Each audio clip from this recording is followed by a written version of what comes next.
Antes de nada, fijarme en que no tenga ninguna pelusa ni ninguna mota blanca, porque es que siempre que grabo los Monday Talks pues estoy con alguna mancha en la ropa o lo que sea. Hola a todas chicas, bienvenidas otro lunes más al canal. Hoy vuelvo con otra de mis conversaciones y reflexiones en voz alta y la verdad es que agradezco muchísimo todos los comentarios que me dejáis en este tipo de vídeos, porque aunque sí que es verdad que no llegan a tantísima gente como quizás los vlogs o como cualquier otro tipo de contenido, sé que las personas que lo escucháis y las personas que acudís a él lo agradecéis totalmente, y eso es lo que a mí me satisface al 100%. Como ya os digo, os animo a que dejéis aquí en la cajita de comentarios vuestras propuestas y los temas sobre los que os apetecería que hablara, porque siempre está bien variar y a lo mejor pues para mí temas que me parecen interesantes no lo son para vosotras y viceversa. O sea que yo encantada de leeros y acepto cualquier tipo de propuestas. Para el vídeo de hoy me he centrado en una de las preguntas que más se ha repetido en los Q&As que he hecho en Instagram, que por si no me seguís en Instagram os lo dejo por aquí abajo, y seguirme, que estoy ahí todo el día activa por stories. Y esa pregunta tiene que ver con la independencia, la soledad, el vivir sola y el cómo yo afronto esa situación, si a mí me gusta, si siento momentos en los que pues me apetecería estar acompañada o compartir piso y bueno, en definitiva pues cuál ha sido mi experiencia. Bueno, antes de nada he de partir de una base de la que yo siempre he partido, y es que a mí siempre me ha gustado bastante tener tiempo para mí misma y estar sola, o sencillamente pues bueno, tener esa sensación de independencia. O sea, yo desde que era pequeña recuerdo que siempre tenía esa idea en mente de por favor, solamente quiero crecer para no tener que darles explicaciones a mis padres y poder irme a donde me dé la gana, volver a casa cuando me dé la gana, no tener horarios y sin más. O sea, si de repente me apetece un día pasar todo el día fuera, pues hacerlo y no dar ningún tipo de explicación a nadie. Entonces ese era un poco como mi objetivo ya cuando me hice mayor, y he de decir que la verdad es que mis padres en eso siempre han sido bastante buenos, porque nunca me han puesto ningún problema ni ninguna restricción en ese sentido. Pero sí que es verdad que cuando fui creciendo pues me di cuenta de que ese sentimiento, de que esa sensación de independencia pues se iba también incrementando. Todo también empezó a darse como con un poco más de intensidad cuando yo me mudé. Soy de Mallorca y cuando empecé a hacer la carrera pues me vine aquí a estudiar a Madrid. En esa situación digamos que yo empecé a sentir 100% la independencia de wow, o sea, realmente estoy en una ciudad nueva, no tengo a gente cercana, familiares o amistades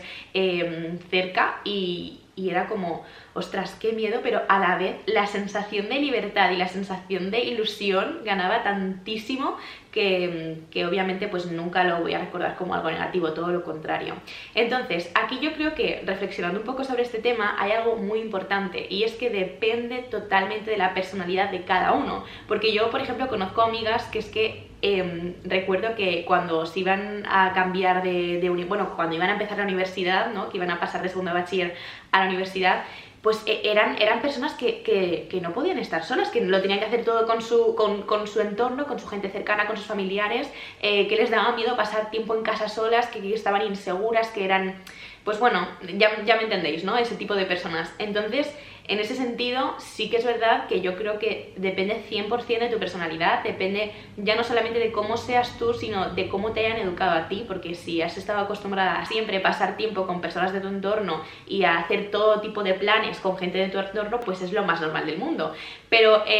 yo, por ejemplo, en mi caso y bajo mi experiencia, siempre he tenido esa sensación de querer descubrir y querer hacerlo por mí misma. O sea, a mí siempre me ha traído muchísimo el tema de viajar sola, de vivir sola, de hacer cosas por mi cuenta. O sea, yo no tendría ningún problema en, por ejemplo, ir al cine sola, que eso hay mucha gente a la que le aterroriza, pero yo creo que es algo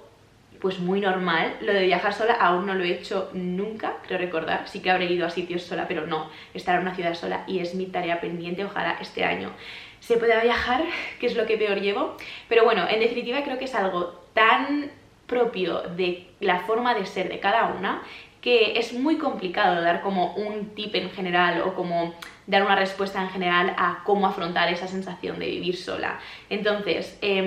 ahí sí que es verdad que un factor importante es cómo te hayan acostumbrado, pero también creo que ante eso siempre pues puedes modificarlo y siempre puedes cambiarlo y variarlo, porque por mucho que a ti te hayan enseñado a tener que hacer las cosas en comunidad y en sociedad, creo que también el experimentar esos momentos en los que tú estés contigo misma y sin nadie más es muy enriquecedor, y además aprendes muchas otras cosas que quizás no te aporta la demás gente, pero que sí que te aportas tú, y eso a veces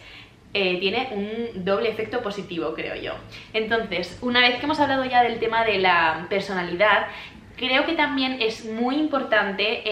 otro factor, y es el nivel de conexión que tú tengas contigo misma. Que esto puede sonar muy típico porque lo hablamos en cada vídeo, yo creo que en cada vídeo sale esa palabra o ese concepto, pero sin lugar a dudas, yo no tengo nada que ver a la persona que estaba viviendo sola hace 5 años. Todo ese conocimiento que he ido adquiriendo sobre mí misma desde que empecé a vivir sola hasta ahora, pues ha hecho que la relación conmigo sea muchísimo más estable y mucho mejor. O sea, yo a lo mejor antes, pues yo qué sé, a lo mejor yo antes tenía otras costumbres, otras manías, que ahora me he dado cuenta de que si quiero tener una buena relación conmigo misma y una buena convivencia, es necesario que no las haga, porque no me benefician. Y al final de esto te das cuenta cuando lo vives, cuando lo experimentas y cuando pasas por eso y hay algo que te incomoda. Yo creo que muchas de esas cositas empiezan a cambiar cuando realmente experimentamos esa sensación de incomodidad con nosotras mismas y queremos poner un remedio, queremos poner una solución o algo sencillamente que nos resulte diferente para cambiar y mejorarlo, ¿no? Entonces, sí que es verdad que yo creo que es fundamental el tener una base contigo misma en la que estés en paz, porque al final esta es tu casa, digamos, este es tu ambiente, esta es tu zona de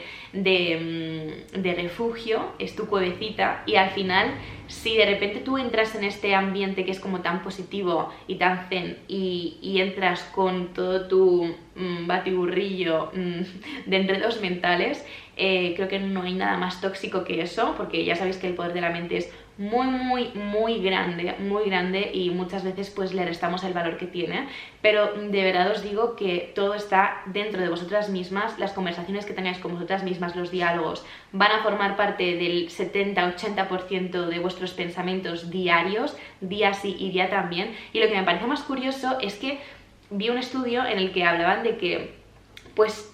ya os digo, casi el 100% o el 99% de los pensamientos que tenemos hoy son los que tuvimos ayer. Y eso es como, wow, o sea, me parece súper curioso el hecho de que se repita tanto algo a lo que no le damos importancia y que en el fondo nos delimita y nos marca de una forma como puede ser un pensamiento continuado a lo largo de nuestra vida, que yo creo que eso es como muy incisivo, porque al final los pensamientos acaban convirtiéndose en creencias. Entonces, volviendo a lo que iba, sobre todo para tener una buena relación contigo misma y para tener una buena sensación de paz en casa cuando estás sola, creo que lo más importante es que trabajemos la mente, y eso se hace con cosas tan sencillas como por ejemplo el mindfulness, la meditación, una alimentación consciente, práctica de deporte, tener una buena relación con nuestro entorno. Esas pequeñas cosas que están ahí alrededor nuestra, cuando las llevamos a un nivel de bienestar y cuando intentamos pues cuidarlas y dedicarles el tiempo necesario, es como si tuviéramos plantitas y tuviéramos que regarlas cada día un poquito, pero cada día y siendo constantes. Pues yo creo que cuando consigues un poco el equilibrio en todo eso, que obviamente en una balanza siempre va a haber algo que nos caiga más, siempre va a haber algo que tenga un peso mayor, y es normal, no pasa nada por descuidar o por no darle toda la atención que merece a alguna de esas facetas, pero sí que es verdad que ya simplemente la intención, el propósito o las ganas de querer hacerlo, las ganas de querer mejorarlo, marcan la diferencia. O sea, a mí me cambia muchísimo el mood cuando, pues por ejemplo, me levanto un día y digo, bueno, es que hoy tengo tantas cosas que hacer que de verdad no me apetece hacer nada, a que de repente me levante al día siguiente y diga, es que hoy no sé qué hacer, pero da igual, porque lo poco que tenga que hacer o lo que me apetezca hacer lo quiero hacer con ganas. O sea, yo creo que esa mentalidad y saber enfocar de esa forma puede aportar muchas más cosas beneficiosas que no el querer abarcar a todo y el querer ser productiva y querer ser buena con todo. De ahí un poco en relación el vídeo que os compartí el lunes pasado sobre vivir lentamente, creo que va un poco ligado, porque al final una cosa conlleva a la otra. Yo soy consciente de que si en mi cabeza hubiera muchas de las preocupaciones o muchas de las inquietudes que tenía antes, sería muy complicado vivir conmigo misma, porque es que ni yo me aguantaría. Entonces ya os digo que es fundamental para tener una buena relación tanto con los demás como con una en sí, tener esa paz esa paz que solamente se consigue sentándote y estando en paz contigo misma. Os voy a hablar ahora sobre algunas de las cositas que yo suelo hacer para conseguir no cansarme ni agobiarme de mí misma y muchas veces pues silenciar esos pensamientos que se repiten o que son negativos o que sencillamente pues no nos aportan. Y os voy a compartir básicamente lo que yo suelo hacer y lo que a mí me funciona. Por un lado, algo de lo que os he hablado ya muchas veces y que ya sabéis que forma parte de mi día a día es la escritura, y yo creo que es fundamental poder reflejar todas esas preocupaciones o lo que sea que se os venga a la mente en el momento en el que vayáis a hacerlo, poder reflejarlo en un papel, porque no sé si os pasará a vosotras igual que a mí, pero yo, por ejemplo, cuando creo que tengo un problema o cuando hay algo que me esté perturbando en mi pensamiento más de lo que debería, pues lo que hago es intentar compartirlo, ya sea con alguna amiga, con algún familiar o sencillamente escribiendo o contándoslo a vosotras. Entonces, cuando eso me pasa, creo que el exteriorizarlo y el verbalizarlo lo que hace es que le quitemos mucho más peso al asunto, porque el hecho de hablar sobre eso, de escribir sobre eso, hace que tengamos que seleccionar las palabras o el lenguaje adecuado para expresarnos de la mejor forma posible. Y nos damos cuenta de que a veces, en vez de decir, es que es como me duele tantísimo la rodilla, que eso puede ser un pensamiento al que recurramos con frecuencia, pues sencillamente es como, no, tengo una molestia que la verdad es que me impide bastante caminar, pero bueno, por lo demás bien. Entonces ahí es cuando dices, ostras, ¿qué es lo que me tengo que creer? ¿La vocecita esta tan extremista que tengo en mi interior o la realidad de cómo me expreso y de cómo son las cosas con perspectiva? Entonces para mí es súper importante exteriorizarlo de alguna forma, ya sea escribiendo en papel y boli, ya sea, yo qué sé, escribiendo una carta, un Gmail o lo que queráis en el ordenador,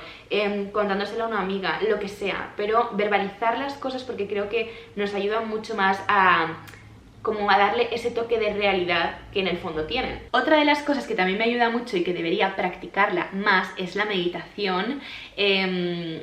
verdad os digo que, mirad, estamos hoy a 1 de febrero, creo que me voy a poner el reto de hacer del 1 al 28, ¿no? Del 1 al 28 días de meditación, porque he visto ya tantos vídeos en YouTube en los que la gente habla de las transformaciones que les han aportado, como el tener una rutina de meditación constante y el hacer esta práctica de manera diaria, que es que siento una envidia sana tan grande que me apetece muchísimo hacerlo. Entonces, yo sí que es verdad que medito, sobre todo pues cuando inicio o finalizo mis autoprácticas de yoga, pero me apetece hacerlo como algo más externo y dedicarle, pues no sé, 15, 20 minutos de mi día a hacer esas meditaciones. Y os voy a recomendar una cuenta de Instagram que ya os la he recomendado muchas veces. Hay muchos perfiles y hay muchísimos podcasts que podéis escuchar en la parte de salud y bienestar de Spotify. Ahí tenéis como bastantes cuentas que se dedican a hacer meditaciones, pero hay una mujer que os voy a dejar aquí, que se llama Elka, que a mí me encanta. Ella hace meditaciones muchas veces en directo, no sé cuál es la periodicidad, pero sí que a veces la he pillado en directo y me parece lo más. O sea que bueno, también es encontrar a esa persona que os transmita la tranquilidad, la paz mental y que os ayude un poco, ¿no?, a silenciar esos pensamientos y a centraros única y exclusivamente en escuchar su voz y en ser guiados por su voz. La meditación, sin duda alguna, es mi tarea pendiente de este año y os animo desde aquí a que también lo empecéis a implementar para mejorar la relación con vosotras mismas. Y por último, una de las cosas que a mí también me ayuda a tener ese equilibrio interno es el hecho de marcarme unos horarios, marcarme unas rutinas, el hecho de organizarme, de ponerme pues ciertos timings para ciertas cosas, no para todo, porque realmente he aprendido a no entrar en pánico cada vez que no cumplo esos horarios, porque a veces a lo mejor me levanto un poco más tarde de la hora prevista y todo mi horario se gira un poco y a veces pues me voy a dormir a la 1, a las 2 de la mañana, pero me voy a dormir contenta porque he conseguido cumplir con todo lo que tenía establecido. Y con esto lo que quiero transmitiros es que bajo mi propia experiencia no hay nada peor que ser autocríticos, tan autocríticos, mejor dicho, porque autocríticos está bien, pero ser tan autocríticos con nosotros mismos, porque al final esa presión añadida es que tiene como un doble peso, porque ya no es que lo oigamos de alguien, sino que es que lo oímos y encima lo oímos de nosotros mismos, que yo creo que es lo peor. De verdad os animo a que os calméis, a que os tranquilicéis y a que si de repente pues hay algo que no surge como tenía que surgir, no pasa nada, que vosotros mismos seáis vuestros propios consejeros y seáis como vuestros propios amigos y os acompañéis en ese proceso, porque así es la vida y siempre va a haber imprevistos, y si no, pues fijaros en qué hicisteis o qué pasó el día de ayer, porque seguro que hubo una cosa que no salió como os gustó y que os chirrió. Y nada, chicas, esto es todo por el vídeo de hoy. Espero que os haya gustado, que os haya aportado un poco de claridad y que os haya entretenido. Vamos a empezar la semana con buen pie, vamos a empezarla de forma más relajada y sobre todo siendo un apoyo y no una traba. Y nos vemos el miércoles con el siguiente vlog. ¡Chao!